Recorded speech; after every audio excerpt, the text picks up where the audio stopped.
Éxodo capítulo 20, versículo 14. No cometerás adulterio.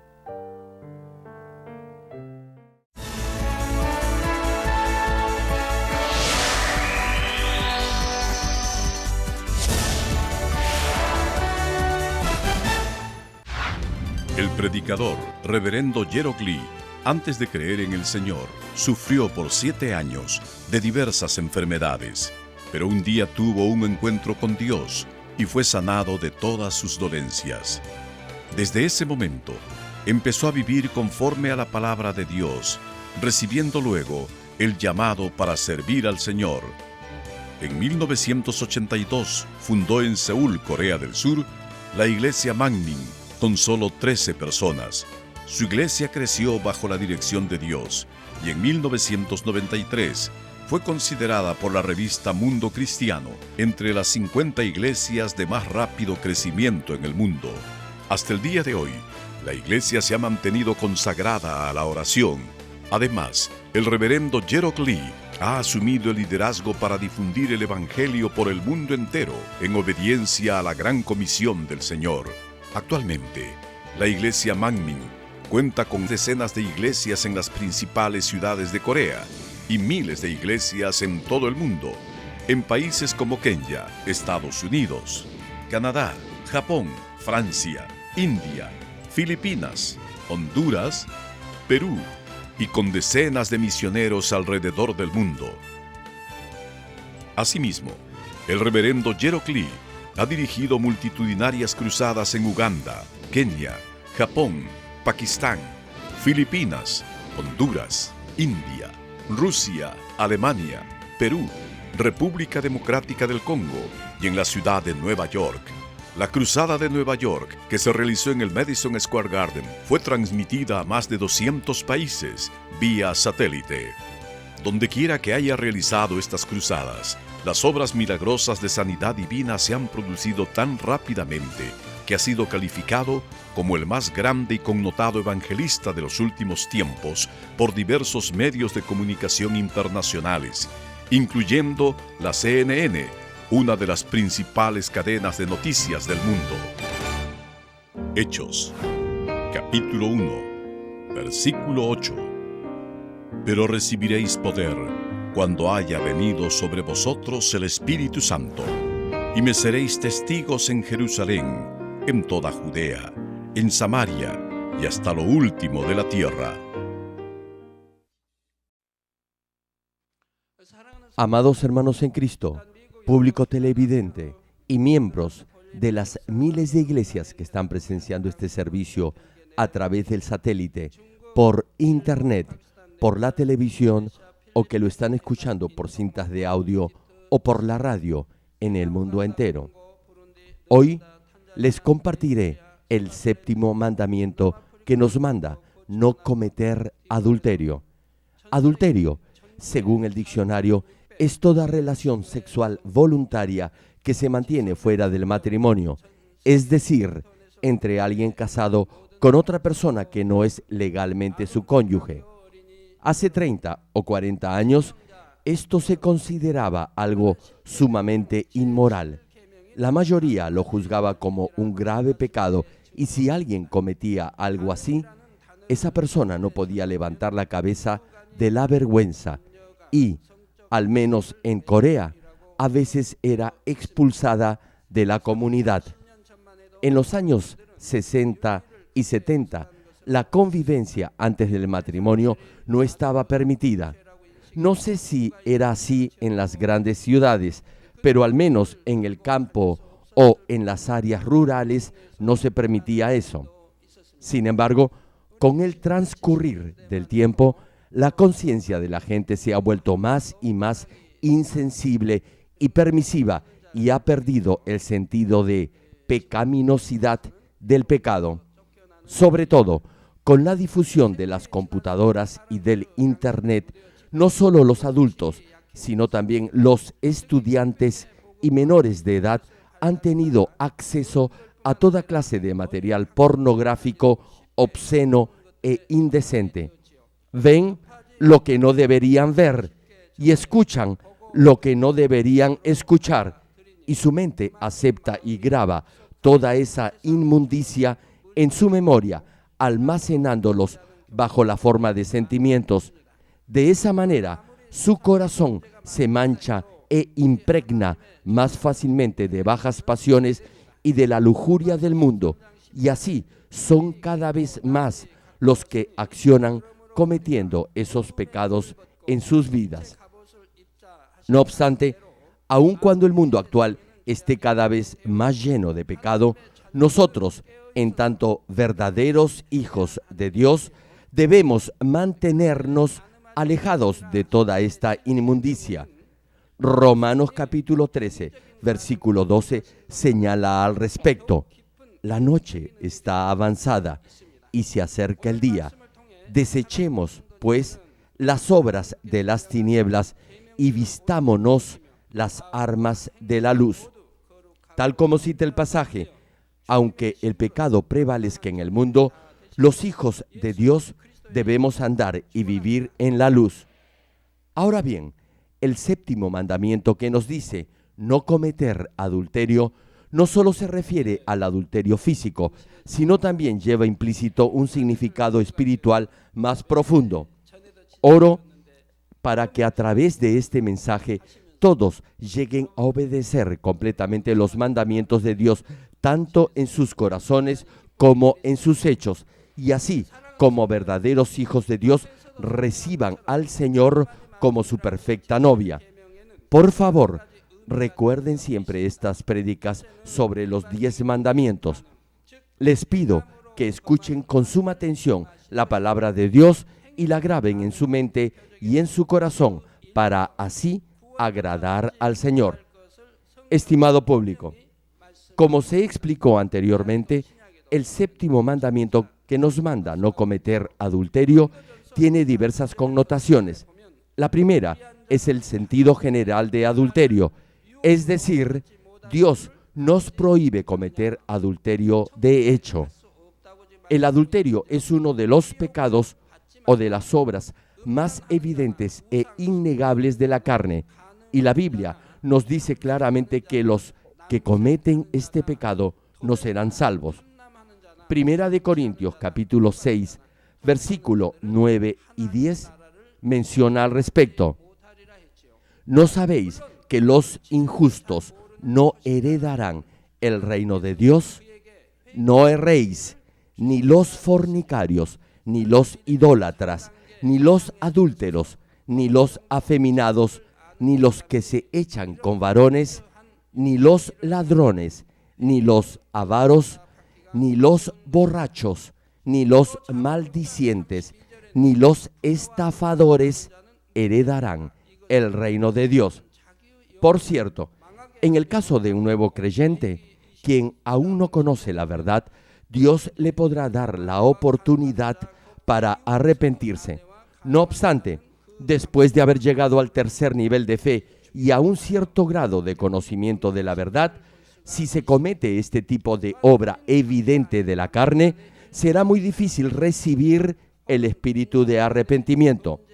Proverbios capítulo 6, versículo 32 señala sobre esto: mas el que comete adulterio es falto de entendimiento, corrompe su alma el que tal hace. Y Levítico capítulo 20, versículo 10 añade: si un hombre cometiere adulterio con la mujer de su prójimo, el adúltero y la adúltera indefectiblemente serán muertos. Dios prohíbe estrictamente el adulterio. Además, la Biblia prohíbe tajantemente no solo las relaciones sexuales entre hombre y mujer fuera del matrimonio, sino también las relaciones con animales y con personas del mismo sexo o género. Hoy en día, los valores de la sociedad han cambiado mucho y en películas o series de televisión vemos que se muestra el adulterio como algo normal e incluso hermoso. Asimismo, algunos creen que es normal tener relaciones sexuales si la pareja se va a casar posteriormente. Sin embargo, debemos entender que Dios prohíbe este tipo de relaciones extramaritales no solo en el tiempo del Antiguo Testamento, también en la actualidad. A partir del Nuevo Testamento, Dios prohíbe este pecado tan estrictamente como antes. Los insto, en el nombre del Señor, a que ninguno de ustedes siga esta tendencia impura del mundo. Queridos hermanos, en segundo lugar, hay adulterio que también se comete en el corazón. Mateo capítulo 5, versículo 27 y 28 menciona sobre el particular. Oísteis que fue dicho, no cometerás adulterio, pero yo os digo que cualquiera que mira a una mujer para codiciarla, ya adulteró con ella en su corazón. Es decir, adulterar ya no solo es el acto físico del adulterio, esto es, de la relación sexual, sino también es tener ese deseo de lujuria o lascivia al mirar una mujer. La pregunta es, ¿qué es lo que Dios desea de nosotros? Dios quiere que circuncidemos nuestro corazón. Desea que nuestro corazón se limpie y se santifique. Por eso, Dios nos dice que si tenemos solo el deseo lujurioso al mirar a una mujer, ya hemos cometido adulterio con el corazón. Al igual que todas las demás obras de la carne, antes de cometer un pecado en la práctica, primero se peca en el corazón. Les doy un ejemplo.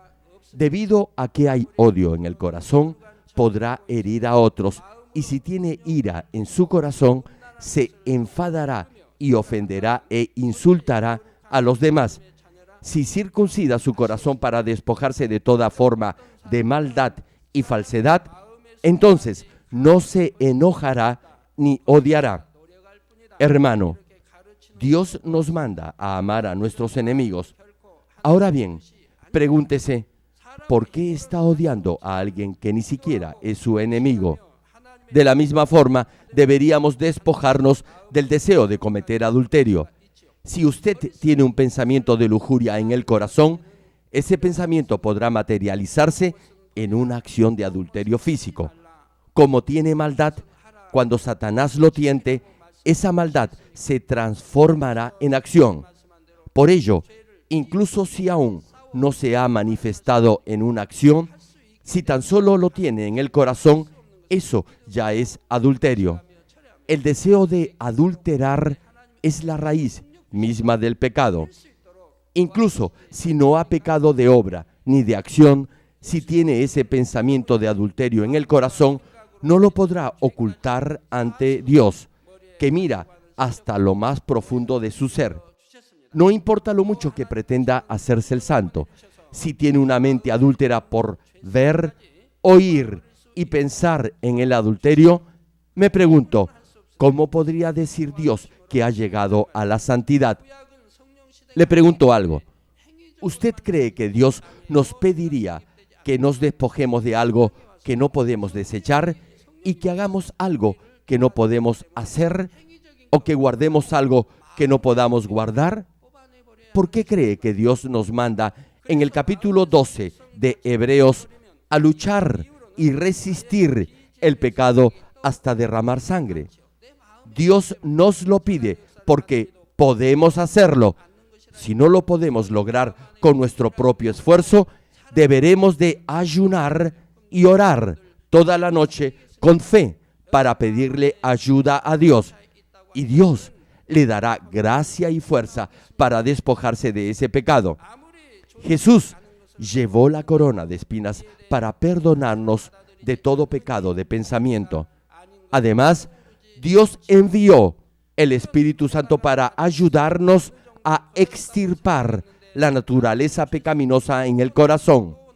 No se puede hacer por su propio esfuerzo, pero lo logrará con la ayuda del Espíritu Santo.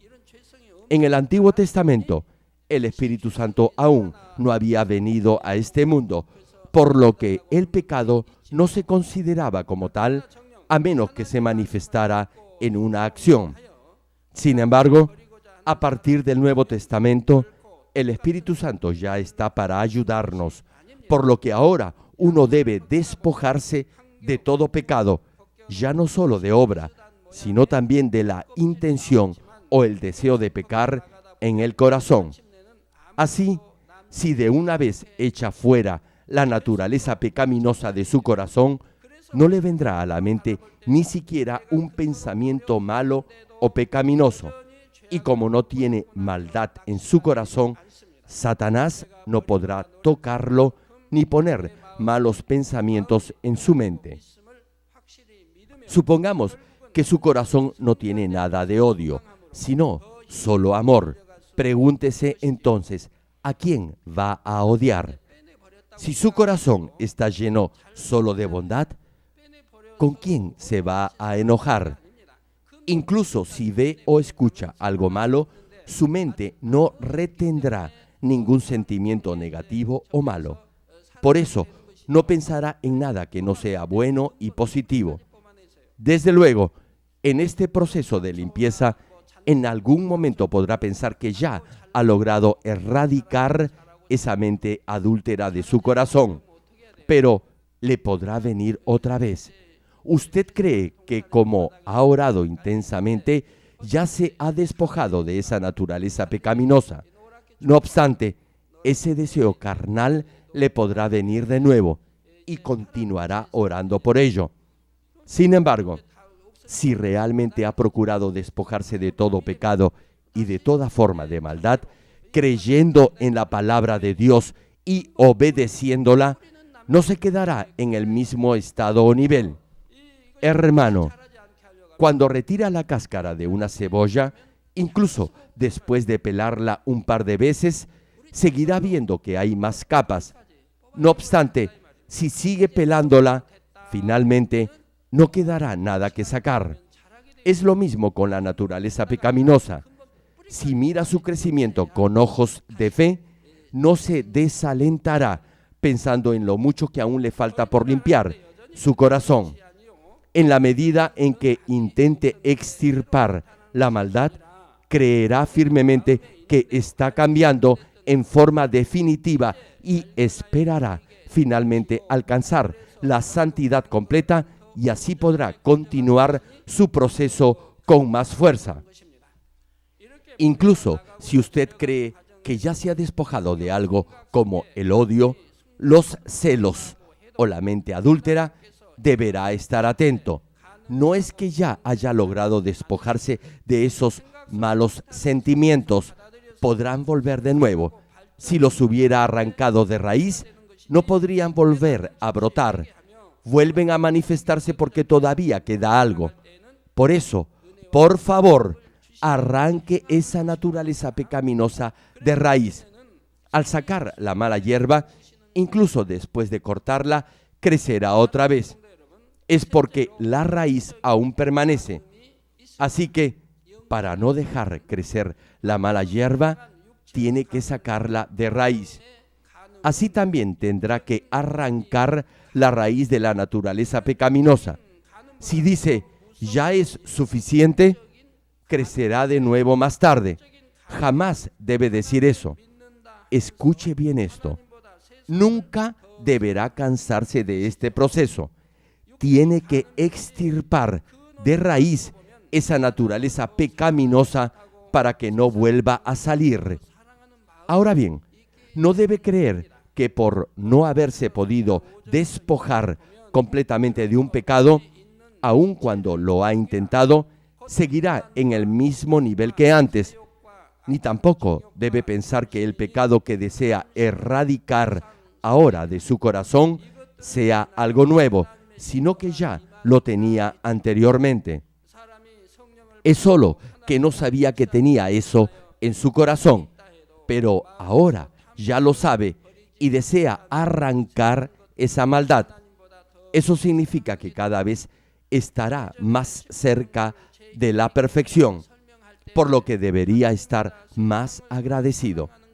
En el proceso de despojarse de la naturaleza pecaminosa, incluso si un pensamiento de adulterio viene a su mente por un instante, Dios no lo condenará por haberlo pensado en su corazón. El problema viene cuando acepta la idea que ha entrado en su mente y la va desarrollando aún más con su imaginación. Si se arrepiente de ello inmediatamente y si continúa procurando santificarse en forma completa, Dios le dará más gracia y fortaleza al mirar su esfuerzo. Él le ayudará a obtener la victoria final. Estimado público, en tercer lugar está el adulterio espiritual. El adulterio que se manifiesta en la acción y el adulterio en el corazón que acabo de explicar forman parte del adulterio en un sentido físico. Sin embargo, hay una clase de adulterio que es mucho más grave y peligroso. Este es el adulterio espiritual.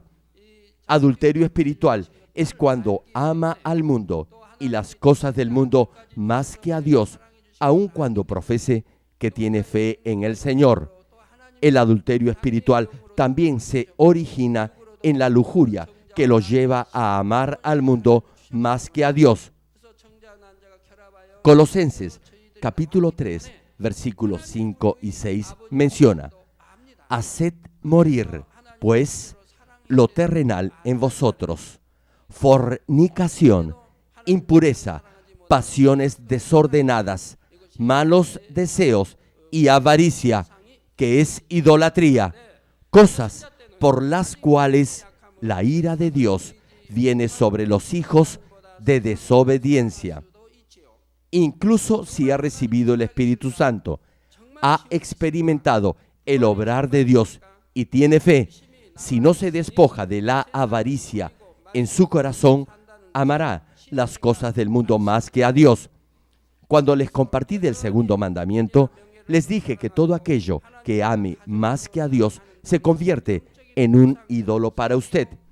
Por eso, si tiene codicia, esa codicia dará a luz idolatría espiritual, y más aún, eso se convertirá en adulterio espiritual. Tal vez se pregunte, ¿cuál es entonces la diferencia entre la idolatría espiritual que se menciona en el segundo mandamiento y el adulterio espiritual que se señala en el séptimo mandamiento? La idolatría espiritual en el segundo mandamiento se refiere a todo lo que ama más que a Dios. La idolatría física es cuando un hombre que no conoce en lo absoluto a Dios se hace una imagen y la venera. No obstante, cuando un hombre que tiene poca fe ama al mundo más que a Dios, eso es idolatría espiritual. Los que en verdad creemos en Dios, sabemos que debemos amar a Dios por sobre todas las cosas. Sabemos por qué Jesús es nuestro único Salvador y por qué derramó su sangre.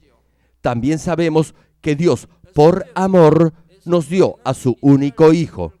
Por otra parte, Dios nos ha dado el Espíritu y asimismo nos dio las semillas de vida, esto es, el espermatozoide y el óvulo. El espermatozoide y el óvulo se combinan para concebir al bebé y así nos reproducimos. Por ello, Dios es Padre de todo espíritu y de todo ser humano. Por tanto, sabemos que tenemos que amar a Dios en primer lugar. Si todavía no ama a Dios primero, sino que ama al mundo, eso es idolatría. Un nuevo creyente que no tiene mucha fe no podrá despojarse inmediatamente de sus hábitos mundanos y amará más al mundo que a Dios. Como todavía tiene dudas y se pregunta si realmente Dios vive, si en verdad existe un cielo y un infierno, o si será cierta la resurrección, no le será fácil dejar su forma de vida mundana y vivir por la palabra de Dios. Por eso podrá amar al dinero, la fama o a su familia más que a Dios, por lo que, en un sentido espiritual, estará adorando ídolos.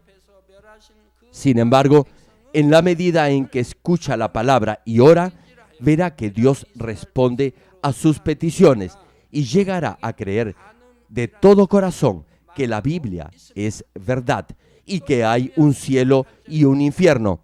Entenderá que deberá amar a Dios primero y se esforzará por hacerlo. Ahora bien, incluso después de haber obtenido un cierto nivel de fe como este, si continúa amando las cosas del mundo más que a Dios y peca aceptando esa forma de vida mundana, eso significará que desprecia el amor de Dios, y eso es adulterio espiritual. Es adulterio espiritual porque, conociendo el amor y la gracia de Dios y sabiendo su voluntad, aún así no la sigue, sino que con plena conciencia va en la dirección opuesta. Al hacer lo que el diablo y Satanás quieren, estará cometiendo adulterio espiritual. Eso no es amar a Dios, sino amar al príncipe de las tinieblas. Así que idolatría espiritual y adulterio espiritual parecen similares, pero en realidad son diferentes. Hermanos y hermanas en Cristo, a menudo la Biblia compara la relación entre Israel y Dios con la relación entre un padre y un hijo, y también la compara a la relación de un esposo con su esposa. En este caso concreto, la relación que Dios nos presenta es la de un esposo con su esposa, quienes se han prometido amarse con todo su corazón. En la historia de Israel, podemos ver que muchas veces el pueblo olvidó el pacto que tenía con Dios y adoraron otros dioses. Los gentiles adoraban ídolos porque no conocían a Dios. Sin embargo, el pueblo de Israel conocía muy bien a Dios. Dios los había elegido y los había guiado a la tierra de Canaán, la tierra donde fluía leche y miel.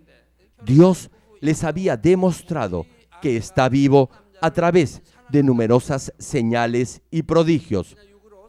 No obstante, el pueblo fue engañado y siguiendo su propia concupiscencia, adoraron a dioses e ídolos de pueblos paganos, llegándolos a amar más que al verdadero Dios.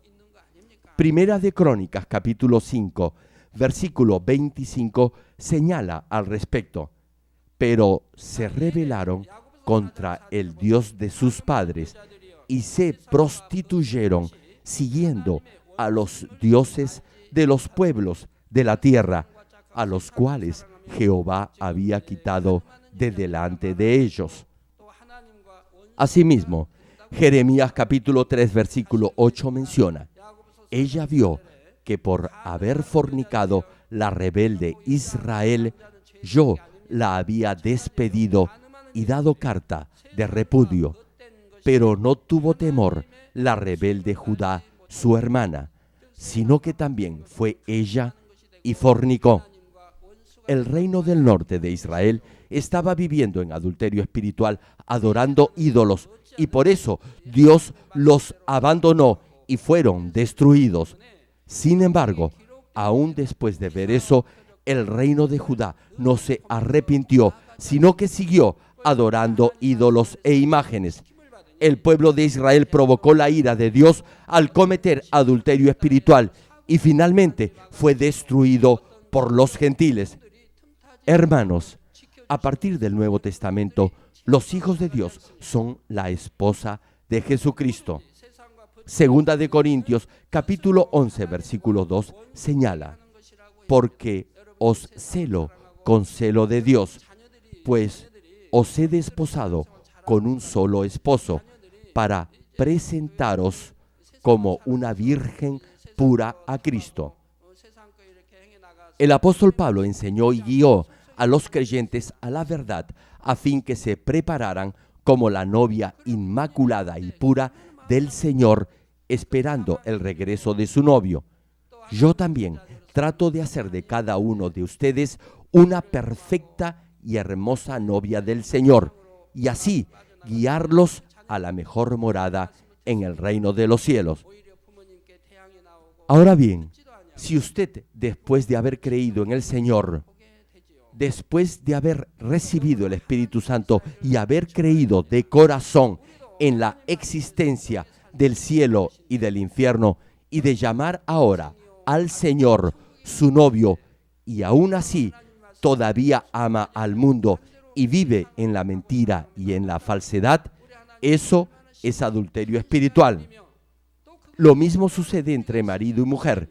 Si tanto la esposa como el marido se engañan mutuamente, eso es adulterio.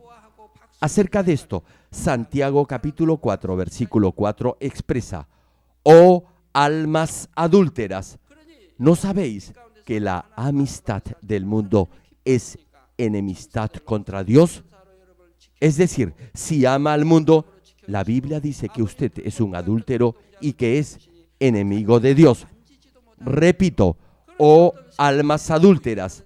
Este término no solo incluye a las mujeres, sino también a los hombres. Continúa el pasaje.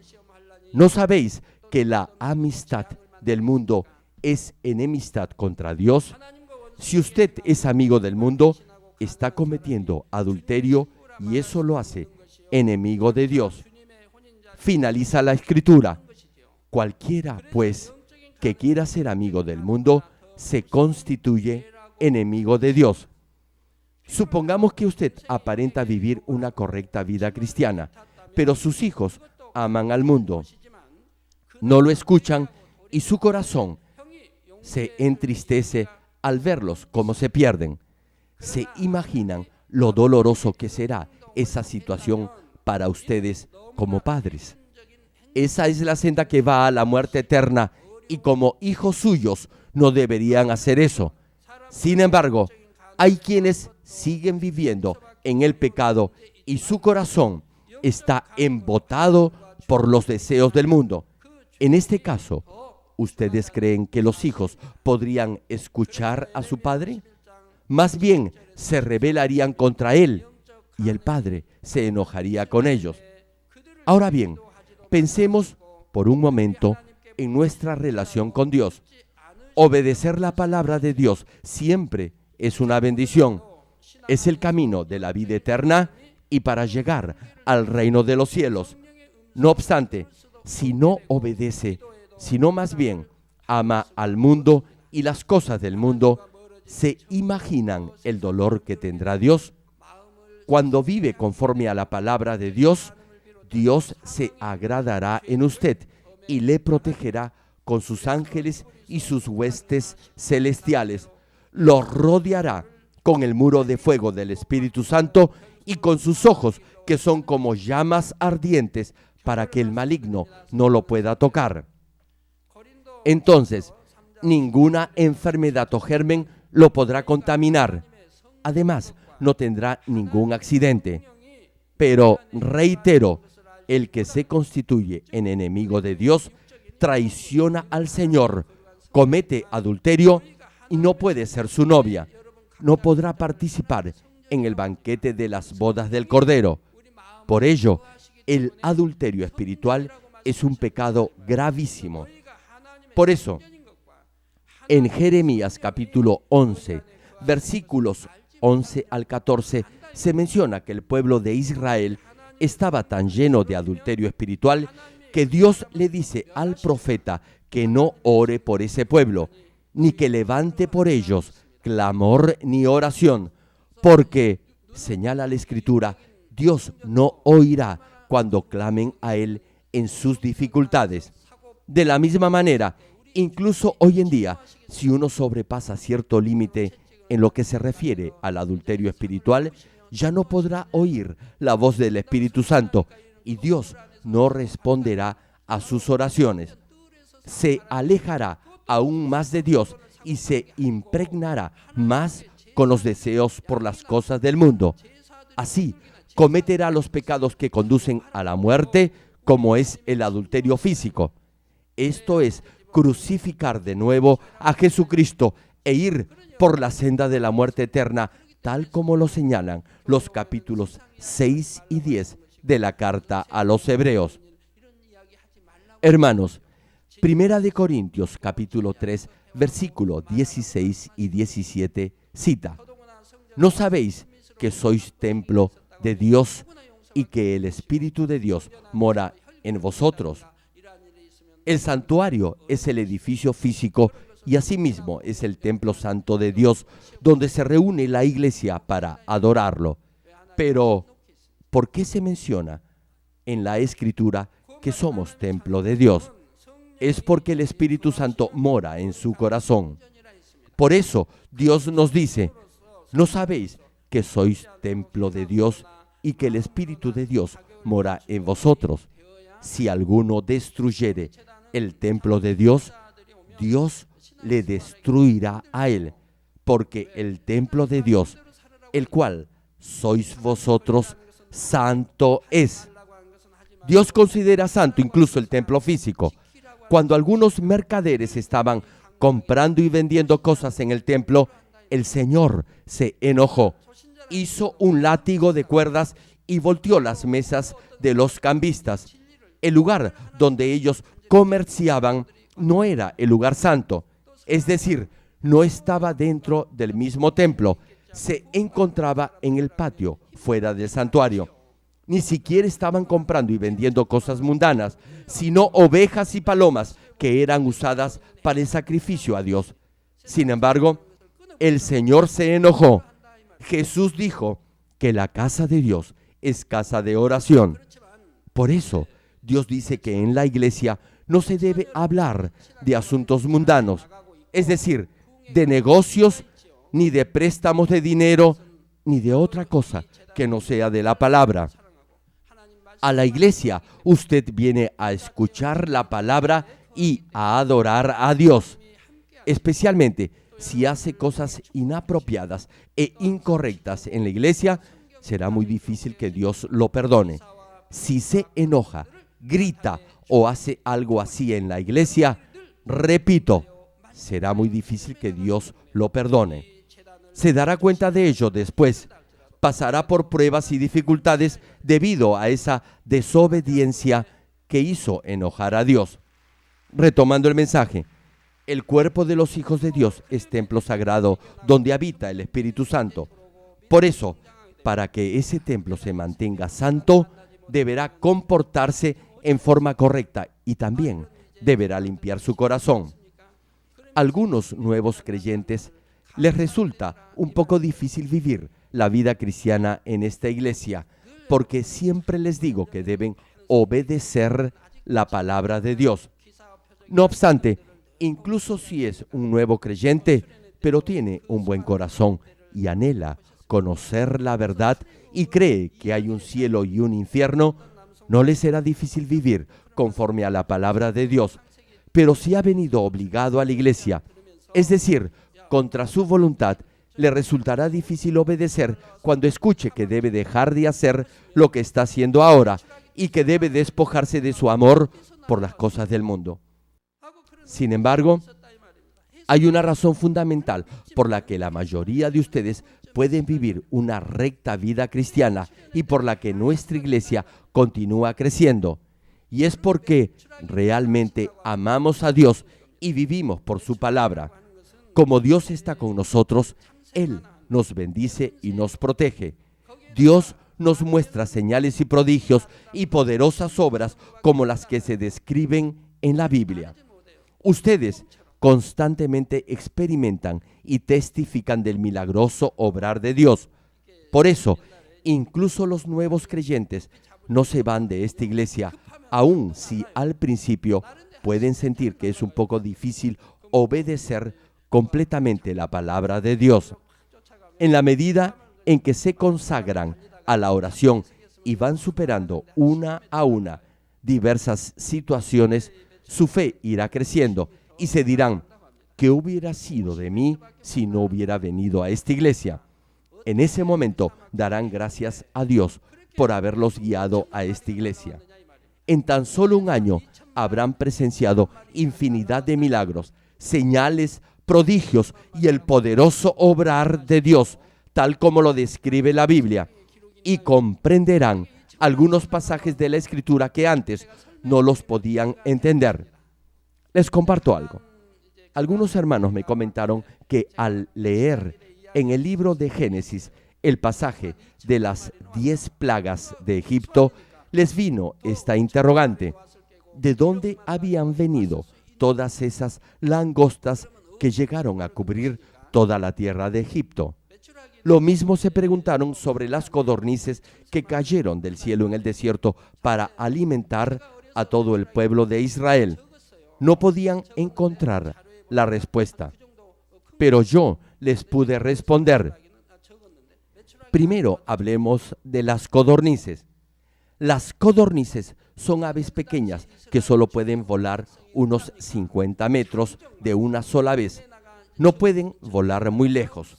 Son como los pollos. Cuando intenta agarrar un pollo, este solo podrá volar unos cuantos metros. Máximo volará 10 metros. Sin embargo, las codornices pueden volar hasta unos 50 metros. La pregunta es, ¿cómo pudieron estas millones de codornices volar hasta el lugar donde estaba acampado el pueblo de Israel en el desierto? Sí, repito, solo pueden volar 50 metros a la vez. Eran por lo menos más de 20 millones de codornices. Por favor, no se sorprenda cuando digo 20 millones y diga: reverendo, ¿en qué parte de la Biblia se menciona esa cifra? ¿Cómo podrían 20 millones de codornices llegar hasta ese lugar? Si presta atención, lo va a entender. Ya se los he explicado a algunos hermanos. Repito, dije que eran por lo menos 20 millones de codornices. Pudieron haber sido incluso 50 o 100 millones. Tal vez se pregunte, ¿en qué me baso para afirmar esto? Bien, las codornices no son aves muy grandes. Son un poco más grandes que las palomas o los faisanes. Ahora bien, ¿cuántos eran los israelitas que salieron de Egipto en el Éxodo? Eran aproximadamente 600,000 hombres de guerra, es decir, adultos de más de 20 años y que podían luchar. Si solo contamos las esposas de esos 600,000 hombres, serían alrededor de 1.200.000 personas. Ahora bien, si incluimos a los que tenían menos de 20 años, a los ancianos y niños, deben haber sido más de 2 millones de personas. Podrían incluso haber llegado a los 3 o 4 millones. Así que estamos hablando de por lo menos 2 millones de personas en ese momento. La pregunta es, ¿cuántas codornices cree usted que cada uno de ellos comió? Recuerden que estaban hambrientos por comer carne. Se quejaban a Dios porque no habían probado carne desde que salieron de Egipto. Por eso, Dios les envió codornices para hacerles comer carne hasta que se hastiaran. Repito la pregunta, ¿cuántas codornices cree usted que cada uno comió? Tan solo piense en un pollo entero. Pregúntese, ¿cuántas codornices hacen un pollo? Al menos 10 codornices. Así que, si decimos que una sola persona puede comer un pollo o 10 codornices, Dios debe haber enviado al menos 20 millones de codornices para satisfacer el hambre de todo ese pueblo. Díganme amén si me están entendiendo. No creo que ahora nadie dude cuando digo que Dios envió más de 20 millones de codornices a los israelitas en el desierto. La pregunta es, ¿cómo habrán podido volar tantos millones de codornices para llegar a un mismo lugar en el mismo momento? ¿Cómo pudieron cubrir todo el cielo en un instante si solo pueden volar máximo 50 metros a la vez? Hermanos, nosotros ya hemos experimentado algo parecido en nuestros retiros de verano. ¿Recuerdan las miles de libélulas que cubrieron el cielo en un instante y luego desaparecieron? Ahora podrán entender cómo tantas codornices pudieron aparecer en el desierto durante el Éxodo y cómo infinidad de langostas cubrieron toda la tierra de Egipto. Sí, hermanos, estamos viendo con nuestros propios ojos las mismas señales que se produjeron en la Biblia y las estamos experimentando en vivo y en directo. Ahora bien, ¿por qué Dios nos muestra todo esto? Es porque todos ustedes aman a Dios con pasión, oran a Dios con amor y viven con la esperanza en el reino celestial. Por eso, Dios los ama y les muestra todas esas señales, prodigios y esas poderosas obras que se mencionan en la Biblia. Por ello, incluso cuando yo les reitero que deben vivir por la palabra de Dios, que deben andar en la luz, que deben amar a sus enemigos y no odiar a nadie, ni deben cometer adulterio y deben despojarse de toda ira y de otras cosas de la carne, ustedes siempre obedecen con un claro y sonoro amén. Eso quiere decir que cada día se están asemejando más a nuestro Señor. Ninguno de ustedes contesta necedades como que no le gusta oír esta clase de prédicas o que se van a ir a otra iglesia. Hermanos, mi única intención es hacer de cada uno de ustedes una perfecta e inmaculada novia para guiarlo ante el Señor, nuestro novio y esposo, al eterno reino de los cielos. Por eso debe escuchar estos mensajes y grabarlos en su corazón y en su mente. Sobre todo, aquellos que ya han echado raíces en esta iglesia, que ya han visto, oído y experimentado en forma personal infinidad de milagros de Dios y que, además, han escuchado numerosos mensajes sobre la voluntad y el corazón de Dios, sobre la providencia de la salvación y la razón por la que deben santificarse. Termino el mensaje. Amados hermanos en Cristo y estimado público, nunca, repito, nunca deberá alejarse de la voluntad de Dios. Espero que no se atrevan a vivir en adulterio, no solo física, sino tampoco espiritualmente, y que su único anhelo sea que la palabra de verdad llene su corazón y así lleguen a ser las perfectas novias del Señor. Oro en el nombre del Señor Jesucristo para que aquellos que han escuchado este mensaje lleguen a cultivarse como las perfectas novias del Cordero y así participen con gozo y alegría en el banquete de bodas del Señor.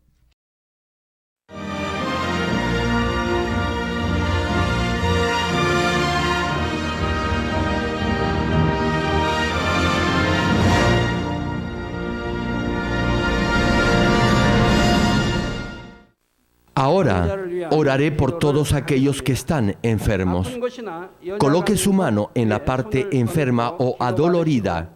Si usted no está enfermo, pero desea que Dios le conceda los deseos de su corazón, coloque su mano sobre su pecho y reciba esta oración con fe. El obrar del Todopoderoso Dios trasciende el tiempo y el espacio, y Él obrará de acuerdo a su fe. No importa dónde se encuentre, cuando reciba esta oración con fe, experimentará el asombroso poder de Dios. Aleluya. Dios Todopoderoso de amor, pon tus manos sobre tus hijos y sobre todos aquellos que están viendo y recibiendo esta oración. Extiende tu mano, oh Dios, y manifiesta tu poder y tu obrar que trasciende el tiempo y el espacio en todo aquel que está recibiendo esta oración con fe en cualquier parte del mundo. Da a cada uno de ellos la fe necesaria para que puedan creer y echar fuera todo pensamiento negativo y toda duda. Quita de ellos todas sus cargas y sufrimientos. Quema por el fuego del Espíritu Santo y limpia con la sangre de nuestro Señor desde la cabeza a los pies cada coyuntura y todo nervio, tejido y célula. manifiesta el poder más alto de la creación. Yo ordeno en el nombre de Jesucristo al diablo y a Satanás, a toda enfermedad, virus y bacteria, fuera. Toda enfermedad contagiosa, fuera. Toda enfermedad terminal, endémica, sea quemada por el fuego del Espíritu Santo. Que haya sanidad en todo tipo de cáncer, sida, leucemia, enfermedades cardíacas, pulmonares y todo tipo de dolencias que afectan a la mujer, hipertensión, diabetes, enfermedades de la piel e inflamación. Que toda parálisis, artritis y hernia sean sanadas. Que todo dolor, lumbago y jaqueca desaparezcan. Que todo resfrío, fatiga y enfermedad a la tiroides sea quemada por el fuego del Espíritu Santo. Epilepsia, autismo, depresión, crisis de nervios y todo tipo de enfermedades mentales, fuera. Dios Padre, te pido que toda parte que esté paralizada sea liberada y que los paralíticos y cojos caminen. Que los que tienen la vista nublada se les aclare. Que los que tienen problemas para oír puedan oír bien. Que los ciegos vean. Que los sordos oigan. Que los mudos hablen. Padre, bendice a aquellos que no pueden tener hijos. Restaura los huesos rotos y haz nueva toda parte quemada de los cuerpos. Limpia por el fuego del Espíritu Santo a los que son adictos a alguna droga, narcótico o sustancia tóxica. Revive los nervios y las células muertas. Ordeno en el nombre de Jesucristo al diablo y a Satanás y a toda potestad del aire, fuera. A todo poder de las tinieblas, espíritus malignos, perversos, deshonestos, engañadores, espíritus de división, fuera. Dios Padre, fortalece sus espíritus y sus cuerpos. Dales la fortaleza necesaria para que puedan clamar a ti. Fortalécelos para que puedan despojarse de todo pecado y vivan en santidad, para que sus almas sean prosperadas y todo les vaya bien. Responde a los deseos de su corazón, a su clamor y a sus oraciones. Auméntales la fe, la esperanza y el amor, y que sus familias también puedan oír y creer en las buenas nuevas del Evangelio. Protégelos de todo accidente y bendícelos para que lleven una vida próspera. Protege a todos tus hijos en sus hogares, trabajos y negocios con el fuego del Espíritu Santo. Bendícelos en su entrada y en su salida y en todo lugar a donde vayan. Y bendícelos para que puedan prestar y nunca pedir prestado. Dales sabiduría y entendimiento y que sean llenos del Espíritu Santo. Da a todos los ministros la habilidad para llevar a cabo bien sus deberes y que haya también un gran avivamiento en cada iglesia. Manifiesta tu obrar para que con sus labios puedan testificar: Dios me ha respondido y he sido bendecido por Él. Dios Padre, te doy las gracias. Toda la gloria sea para ti. He orado en el nombre del Señor Jesucristo. Amén. Me dio un parálisis facial de un lado de todo el cuerpo. Aleluya, praise the Lord. Gloria a Dios. Alabado sea el Señor. Podía caminar. Aleluya. No podía caminar por 3 años y ahora puede. Now she's standing by herself. Aleluya. Gloria a Dios. Gloria al Señor. You can do it. You can do it. Just slightly. Suavemente se levanta. Aleluya. Demuéstrele Dios te que en bendiga. el nombre de Jesús Just you usted can ha sido see sanada. now. Pueden verla ahora. And Reverend Dr. Jack. Ahora la cama, pero ahora estoy ya mejor. Tírela, por fe, tírela. Throw away the crutches by faith. Tell him. Y no puede caminar 5 años. 5 years you couldn't walk. Hallelujah. ¿Por cuánto tiempo has estado sufriendo del SIDA? 7 años. For 7 years. 7 years. So what happened tonight when you received ¿Qué fue lo que pasó esta noche cuando recibiste la oración del Dr. Lee? Gracias a Dios fue sana. I believe I was healed. ¿Quién te sanó? Cristo. Cristo. Hallelujah. Aleluya. Alabado sea el Señor. Gloria a Dios. Bendito Jesús, me ha sanado. Una vuelta para que le enfoquen las cámaras. Just to turn around by yourself. Try. Mira esta mujer, Hallelujah. Praise 6 the Lord. años en cama. Hallelujah. Praise the Lord. Dios la ha levantado de su cama. Gloria a Dios. Hallelujah. De chiquita. Since born. From the birth, Diana, 16-year-old girl, couldn't speak anything. ¿De hace cuánto? Hallelujah. Aleluya.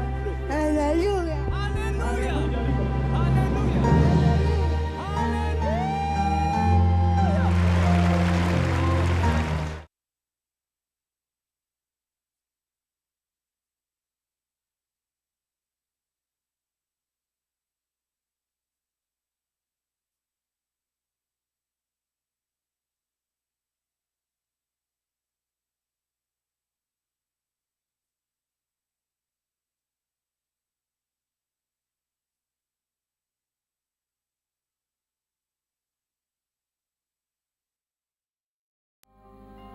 Hallelujah.